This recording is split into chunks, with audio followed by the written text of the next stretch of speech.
On a recent date night, after having a few drinks, I made a remark to my husband that I deeply regret. Now, our marriage is hanging by a thread. To give some context, I first met my husband when we were teenagers working at the same call center. At the time, nothing romantic happened between us. He eventually left for college, while I stayed at the job until I graduated high school. 5 years later, we reconnected, started dating, and eventually got married. Today, we are parents to 2 children. My husband is 27, and I'm 25. Last fall, about 6 months after giving birth to our second child, I started taking a new birth control pill. It came with unexpected side effects, the most significant being a complete loss of interest in intimacy. My husband would initiate, but I kept turning him down. After 2 weeks of this, he stopped trying. Another week passed with no effort from him, and I snapped, demanding to know why he hadn't tried to be intimate with me. Shortly after, we had our first real date night since the baby was born. We stopped at a bar near our house for a few drinks, and feeling tipsy, I admitted to my husband that I felt guilty, almost as if I had cheated on him. Naturally, he was alarmed and asked why I felt that way. I told him about a dream I'd had the previous week, which involved a guy we used to work with years ago. In the dream, this man confessed that he had feelings for me, and I admitted to feeling the same. As if that wasn't bad enough, I started scrolling through this guy's social media right in front of my husband, pointing out random details. I even criticized the appearance of the woman in one of his photos. Then, in a drunken ramble, I brought up an old fling I'd had with this guy after my husband left for college. I described how he used to tickle me, once again, in front of my husband, and I even detailed a particularly passionate moment when he pushed me against a wall, confessing how much that had turned me on. At one point, I even blurted out that maybe I was telling him this because I wanted my husband to do something like that to me. The next morning, my husband was furious, not just about what I had said, but also about how I had been acting over the past month. He was hurt that I had shown no interest in intimacy with him for weeks, yet I was practically drooling over another man's profile while reminiscing about a past fling. His anger only escalated when, in an effort to smooth things over, I offered to have sex with him right then and there. He snapped at me, saying, "Your body's been off limits for the past month, but one night of talking about this guy screwing you and tickling you finally turned you on?" Looking back, I understand why he feels so hurt, especially since I now know he had a crush on me back when we first met but never acted on it. For the past 6 months, we've had moments of peace where things feel normal, but inevitably, those awful comments I made resurface, leading to heated arguments. He keeps spiraling into the idea that I only ended up with him because he graduated college, got a good job, and the other guy was no longer an option.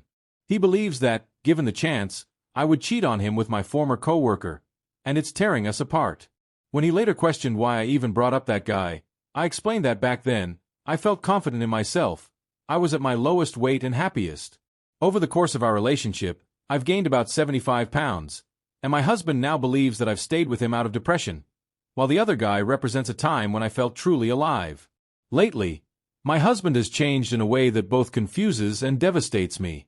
The man who once held me close, who shared his thoughts, his laughter, and his warmth, has grown distant, emotionally withdrawn, and barely speaks to me anymore. His touch, once reassuring and full of love, has become a distant memory. It has been nearly 2 months since we were last intimate, and the space between us only seems to grow. What hurts even more is that his detachment isn't just with me, it extends to our children as well. I love him deeply, but he is convinced that my heart still belongs to someone from my past, someone I was briefly involved with 8 years ago. No matter how much I try to reassure him, he clings to this painful belief. At one point, in a moment of raw vulnerability, he even told me that he wished I had ended up with that man instead, so he wouldn't have to live with this pain.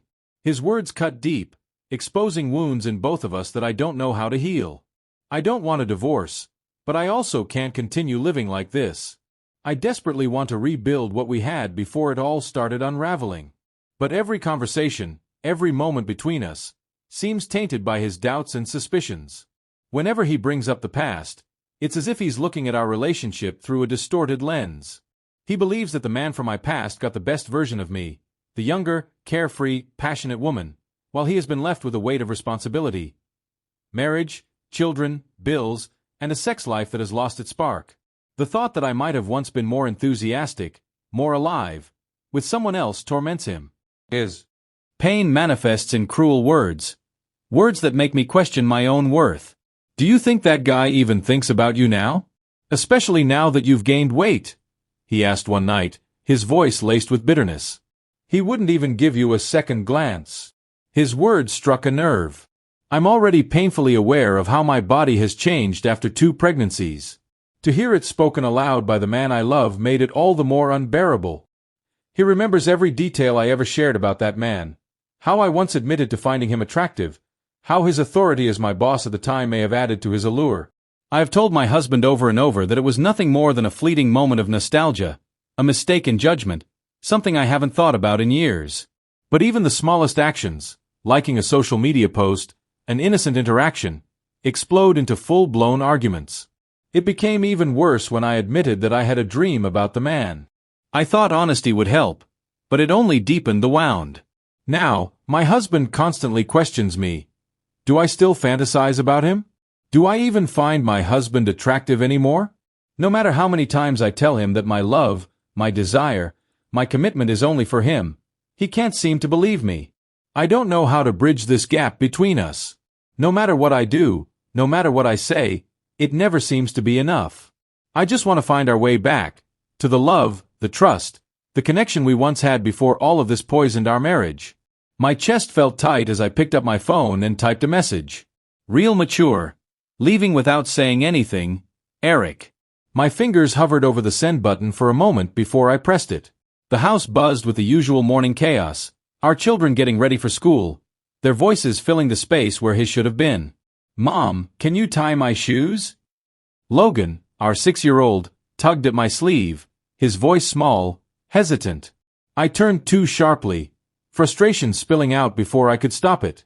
Logan, not right now, I snapped. From the other room, Emma, our 9-year-old, wailed in frustration. I can't find my tablet. Emma, I called back, my voice sharper than I intended.